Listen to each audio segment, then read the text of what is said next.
des zones comme ça. À Bobo, c'est pareil. Route d'Alépé, là, c'est pareil.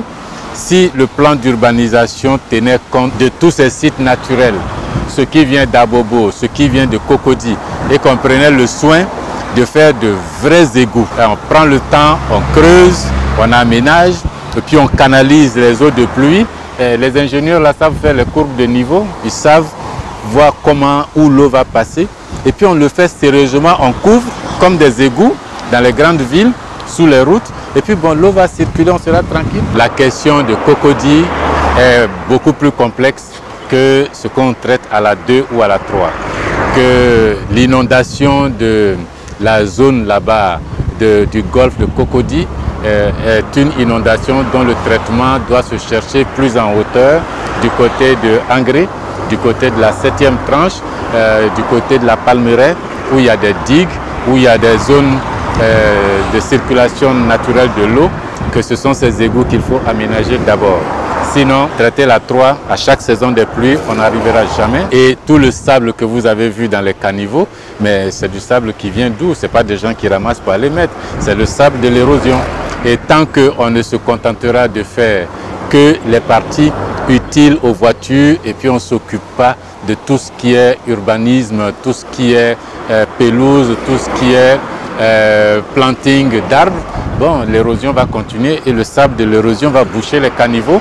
Et si les caniveaux sont bouchés, bon, c'est la crise. On a vu ensemble comment dans toutes les zones d'inondation, ce qui a fait qu'il y a eu inondation, c'est toutes les ordures ménagères qui sont convoyées par les eaux, les pneus, les arbres, les troncs, les feuilles, et tout ça arrive et les digues qui sont construites n'ont pas de passage suffisamment grand pour faire passer tous ces éléments et toutes ces saletés bouchant les entrées des digues, le niveau de l'eau monte, casse la digue et puis fait des dégâts. Vous avez vu comment des gens construisent derrière d'autres digues.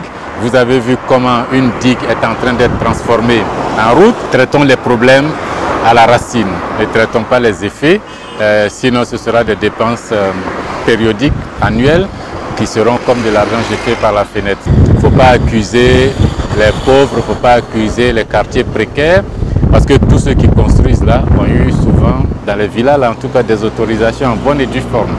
On leur a dit que la zone était sécurisée, que la zone était viabilisée, que la zone était habitable.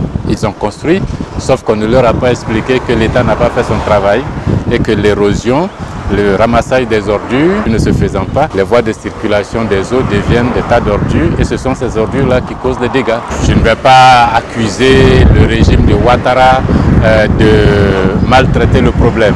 Ça date depuis longtemps et on n'a pas vu l'urbanisme se mettre en place avant l'urbanisation. On a urbanisé Abidjan et maintenant il nous faut penser à l'urbanisme d'Abidjan. Il nous faut penser aux techniques, aux méthodes qui permettent d'améliorer les conditions de vie des populations qui s'installent à Abidjan. Il ne faut surtout pas me dire que Abidjan est devenu trop grand, on n'a qu'à aller construire une nouvelle capitale.